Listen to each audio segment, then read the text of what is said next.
Century చేస్తాడనుకున్న Yashasvi Jaiswal overnight స్కోర్కు 2 పరుగులే జోడించి 175 పరుగుల వద్ద అవుట్ అయిపోవడం భారత అభిమానులను తీవ్ర నిరాశకు గురిచేసింది. యశస్వి జైస్వాల్ రన్అట్ అయిన తీరు చర్చనీయాంశమైంది. సీల్స్ వేసిన ఫుల్ బంతిని మిడ్ ఆఫ్ లోకి ఆడిన జైస్వాల్ పరుగు కోసం ముందుకు వచ్చాడు. అయితే అవతలి ఎండ్లో ఉన్న గిల్ కాస్త ముందుకు వచ్చి వెనక్కి తిరిగి బంతిని చూస్తూ ఉండిపోయాడు. యశస్విని రావద్దంటూ చెయ్యి చూపించాడు. కానీ ఆలోపే యశస్వి సగం పిచ్ను దాటి వచ్చేశాడు. గిల్ ముందుకు కదలకపోవడంతో అతను వెనక్కి తిరిగి క్రీజ్ను చేరుకునే ప్రయత్నం చేశారు.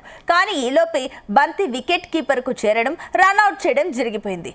కెరీర్లో 3వ డబుల్ సెంచరీ సాధించేందుకు వచ్చిన అద్భుత అవకాశం చేజారడంతో జైస్వాల్ తీవ్రంగా నిరాశ చెందాడు. గిల్ మీద అసహనం వ్యక్తం చేస్తూ పెవిలియన్ చేరాడు. ఈ రన్అట్ లో శుభ్మన్ దే తప్పంటూ సామాజిక మాధ్యమాల్లో అతడిపై తీవ్ర విమర్శలు వ్యక్తమవుతున్నాయి. ఈ రెండింటిని పోలుస్తూ అతన్ని మరింతగా తప్పుబడుతున్నారు.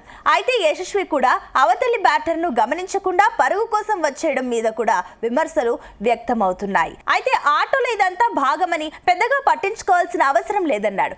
గిల్కు అప్పుడు అదే చెప్పాం, రన్అట్లు అనేవి ఆటలో భాగం, పెద్దగా పట్టించుకోవాల్సిన అవసరం లేదు. ఈ రోజు ఆట ప్రారంభంలో పిచ్ కొంచెం బౌలింగ్కు అనుకూలించింది. 1 గంట క్రీజ్లో నిలదొక్కుంటే ఆ తర్వాత తేలిగ్గా పరుగులు వస్తాయని భావించా.